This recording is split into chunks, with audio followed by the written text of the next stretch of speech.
તો નસવાડી સહિત ગ્રામ્ય વિસ્તારમાં પણ ધોધમાર વરસાદ વરસ્યો। નસવાડી, આકોના, વાલપુરા અને કોયારી, હરિપુરા સહિતના ગામમાં પણ વરસાદ નોંધાયો। છોટાઉદેપુર ઉપરવાસમાં વરસાદથી સમલવાંચના કોતરમાં પણ પૂર આવ્યા છે। લોકો જીવના જોખમે કોતર પસાર કરવા મજબૂર બન્યા છે। કોતર પસાર કરતા લોકોનો વિડીયો પણ વાયરલ થયો છે। દાહોદ જિલ્લામાં વરસાદની ધમાકેદાર બેટિંગ। દાહોદ, ઝાલોદ, લીંબડી અને ધાનપુરમાં પણ વરસાદ વરસ્યો। લીમખેડા સહિતના વિસ્તારમાં પણ વરસાદી માહોલ જામ્યો। નર્મદા જિલ્લાના રાજપીપળામાં મુશળધાર વરસાદ થયો। શહેરના મુખ્ય માર્ગ પર વરસાદી પાણી ભરાયા। વડોદરામાં ધીમી ધારે વરસાદનું આગમન। વડોદરાના રાવપુરા, દાંડિયા, માંજલપુર સહિતના વિસ્તારોમાં વરસાદ નોંધાયો। સુરત અને માંડવીના કેટલાક ગામોમાં વરસાદી ઝાપટા પડ્યા। નોગમા અને જાબ ગામમાં પણ ઝાપટા પડ્યા છે। ઠેર ઠેર વરસાદ પડતા પાણી ભરાઈ જતા વાહન ચાલકોને હાલાકી।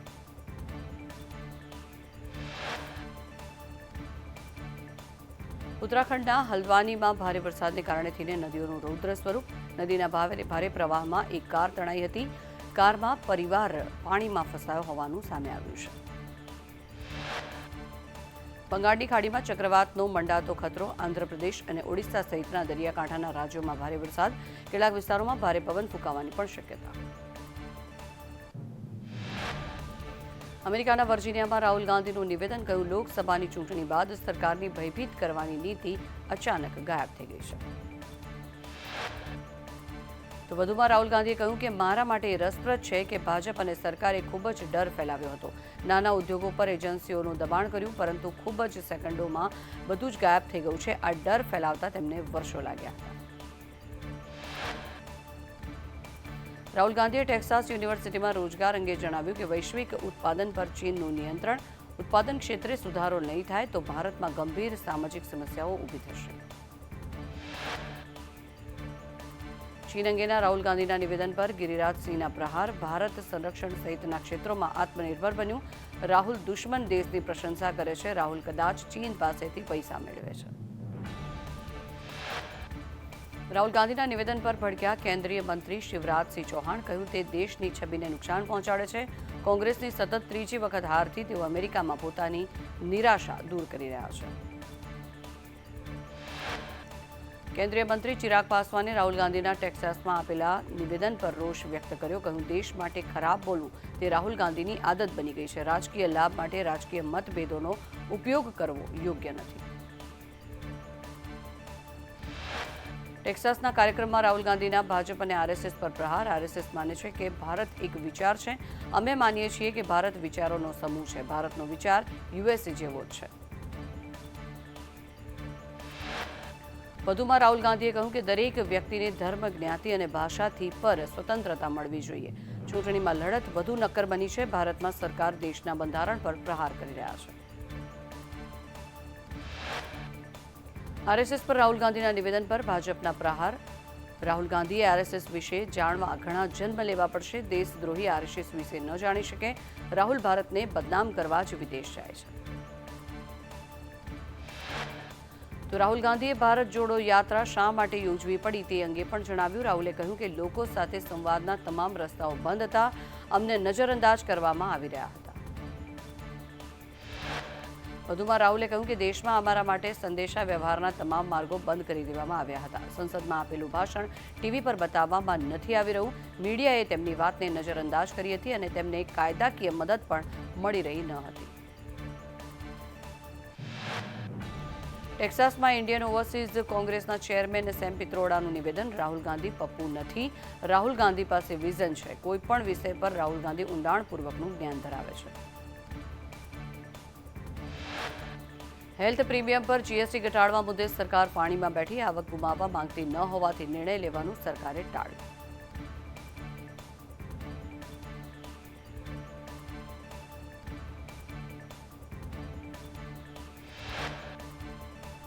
કાઉન્સિલની બેઠકમાં અનેક નિર્ણયો લેવામાં આવ્યા। હેલ્થ ઇન્સ્યોરન્સ પર જીએસટી ઘટાડવા માટે સહમતિ। પ્રીમિયમ ઘટાડવા અંગે નવેમ્બરમાં નિર્ણય લેવાશે।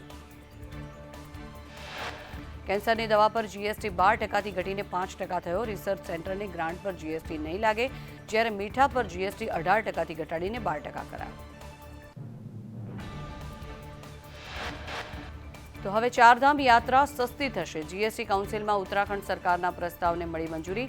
હેલિકોપ્ટર સેવા તથા તીર્થયાત્રા પર જીએસટી 18% ઘટાડી 5% કરાયો. દિલ્હીમાં અબુધાબીના ક્રાઉન પ્રિન્સ શેખ ખાલિદ બિન મોહમ્મદ બિન ઝાયદ અલ નાહયાનનું પીએમ મોદીએ સ્વાગત કર્યું. હૈદરાબાદ હાઉસમાં વડાપ્રધાન મોદી અને અબુધાબીના ક્રાઉન પ્રિન્સ વચ્ચે બેઠક યોજાઈ. ક્રાઉન પ્રિન્સ રાષ્ટ્રપતિ દ્રૌપદી મુર્મુને પણ મળ્યા. ક્રાઉન પ્રિન્સ તરીકે આ તેમની પ્રથમ ભારત મુલાકાત હતી. ક્રાઉન પ્રિન્સની મુલાકાત ભારત યુએઈ દ્વિપક્ષીય સંબંધોને વધુ મજબૂત કરશે. દિલ્હીમાં અબુધાબીના ક્રાઉન પ્રિન્સે રાજઘાટ પર મહાત્મા ગાંધીને શ્રદ્ધાંજલિ અર્પણ કરી. રાજઘાટ પર પુષ્પાંજલિ અર્પણ કરી નમન પણ કર્યા. કેન્દ્રીય ગૃહમંત્રી અમિત શાહ મુંબઈની મુલાકાતે. મુંબઈમાં લાલબાગ ચા રાજાના કર્યા દર્શન. અમિત શાહે પરિવાર સાથે ગણેશજીના દર્શન કર્યા. ગૃહમંત્રી અમિત શાહે ગણપતિ બાપાને હાર ચડાવી ચરણોમાં શીશ ઝુકાવીને દેશમાં સુખ શાંતિ અને સમૃદ્ધિની કામના કરી. સીએમ એકનાથ શિંદેના નિવાસે પણ શાહે ગણેશજીના દર્શન કર્યા. જમ્મુ કાશ્મીરમાં આતંકીઓના આતંકને લઈને બીજેપી સાંસદ અનુરાગ ઠાકુરનું નિવેદન. કહ્યું, ફારૂક અબ્દુલ્લા અને ઓમર અબ્દુલ્લા કોંગ્રેસ સાથે મળીને 370 કલમ ફરી લાગુ કરવા માંગે છે. આતંકવાદીઓ, ડ્રગ પેડલર્સ અને પથ્થરબાજો અને અલગતાવાદીઓને સમર્થન આપી રહ્યા છે. યુપીમાં ટ્રેનને પાટા પરથી ઉતરવાનું બંધ એક ષડયંત્ર થયું. ત્યારે રેલવેના પાટા પર સિલિન્ડર મૂકવામાં આવ્યો હતો. કાલિંદી એક્સપ્રેસ ટ્રેન ઉથલાવવાનો પ્રયાસ કરવામાં આવ્યો હતો. ત્યારે પોલીસ, રેલવે અને આરપીએફે સ્થળ પર તપાસ હાથ ધરી. કાચની બોટલમાંથી જ્વલનશીલ પદાર્થ પણ મળી આવ્યો. જમ્મુ અને કાશ્મીરના રાજૌરી જિલ્લામાં લાઇન ઓફ કંટ્રોલ પાસે સેનાએ 2 આતંકવાદીઓને ઠાર કર્યા.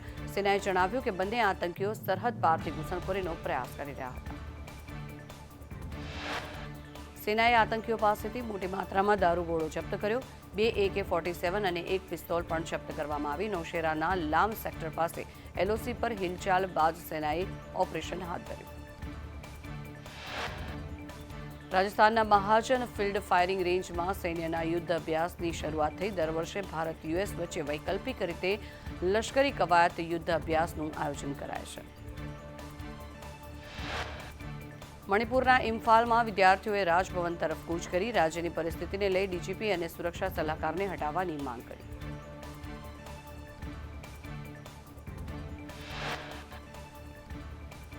શું હિન્દુઓએ ક્યારેય સુરત કે દેશમાં બીજે ક્યાંય તાજિયા પર પથ્થર ફેંક્યા છે? સુરતની ઘટના મુદ્દે કેન્દ્રીય મંત્રી ગિરિરાજસિંહનું નિવેદન. સુરતની ઘટના પર કોંગ્રેસ પ્રવક્તા મનીષ દોશીની પ્રતિક્રિયા. કસૂરવાર સામે કડક કાર્યવાહી થવી જોઈએ. ગુજરાતમાં કાયદો અને વ્યવસ્થા કથળી રહ્યા છે. ભાજપ મહિલા મોરચાના નેતાના વૈમનસ્ય ફેલાવે તેવા નિવેદનો. બાંગ્લાદેશ જેવી સ્થિતિ બને તો ગૃહ વિભાગની જવાબદારી. ભાજપના રાજમાં ઘૂસણખોરોને પનાહ આપવામાં આવી રહી છે. સુરતમાં પથ્થરમારા મુદ્દે ડીજીપી વિકાસ સહાયનું નિવેદન. શાંતિપૂર્ણ માહોલમાં વિપરીત પરિસ્થિતિનું સર્જન. અત્યાર સુધી 28 લોકોની ધરપકડ કરી છે. 6 બાળકો જેમાં સામેલ છે. સુરતમાં પથ્થરમારા મુદ્દે સીપીનું નિવેદન. બહારથી આવેલા તત્વોએ પથ્થરમારો કર્યો. ચાલતી રિક્ષામાંથી પથ્થરો ફેંકવામાં આવ્યા છે. 12 થી 13 વર્ષના 6 બાળકોએ પથ્થરો ફેંક્યા હતા.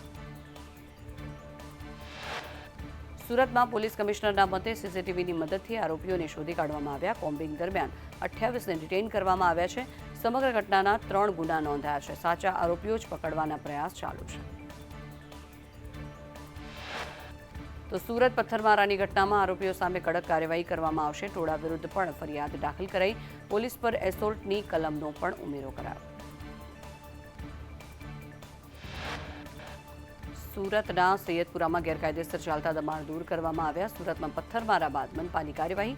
વર્ષોથી ગેરકાયદેસર ચાલતી મિલકતો પર બુલડોઝર ફેરવાયું. સુરતમાં પથ્થરમારો કરનાર સામે કડક કાર્યવાહી કરવાની માંગ. હિન્દુ સંગઠન અને મેયર દક્ષેશ માવાણીની સીપીને રજૂઆત. પથ્થરમારામાં ઝડપાયેલા 28 લોકો સામે કડક કાર્યવાહી કરવા માંગ કરાઈ. સુરતમાં પથ્થરમારાની ઘટના બાદ ગૃહ રાજ્યમંત્રીની સીપી કચેરીમાં બેઠક. ગૃહ રાજ્યમંત્રી હર્ષ સંઘવીએ સુરત પોલીસ કમિશનર સાથે બેઠક કરી. સુરતમાં પથ્થરમારા બાદ પોલીસ એક્શનમાં આવી છે. ગણેશ પંડાલની સુરક્ષામાં વધારો કરાયો. ગણેશ પંડાલ બહાર વાહન સાથે પોલીસ જવાનો તૈનાત કરવામાં આવ્યા. સુરતની ઘટના બાદ અમદાવાદ પોલીસ પણ એલર્ટ થઈ છે. 16મીએ ઈદ અને 17મીએ ગણેશ વિસર્જનને લઈને ચુસ્ત પોલીસ બંદોબસ્ત ગોઠવવામાં આવ્યો. બોડી વોર્મ કેમેરા સાથે ટીમો એક્ટિવ રહેશે. સુરત બાદ રાજકોટ પોલીસ વિભાગ પણ એક્શનમાં આવ્યું છે. સીપીએ ગણેશ પંડાલના આયોજકો સાથે બેઠક કરી તકેદારી રાખવા સૂચના આપી છે. પોલીસ દ્વારા બાઇક પેટ્રોલિંગ અને પીસીઆર પેટ્રોલિંગ વધારવા સૂચન અપાયું. સુરત બાદ વડોદરામાં પણ શાંતિ દોડવાનો પ્રયાસ કરવામાં આવ્યા. ભાયલી વિસ્તારમાં બિલ્ડિંગ પર અરબી ઝંડા લગાડવામાં આવ્યા. અર્બન 7 નામની બિલ્ડિંગ પર ઝંડો લગાવતા ભાજપના નગરસેવકો ઉતર્યા.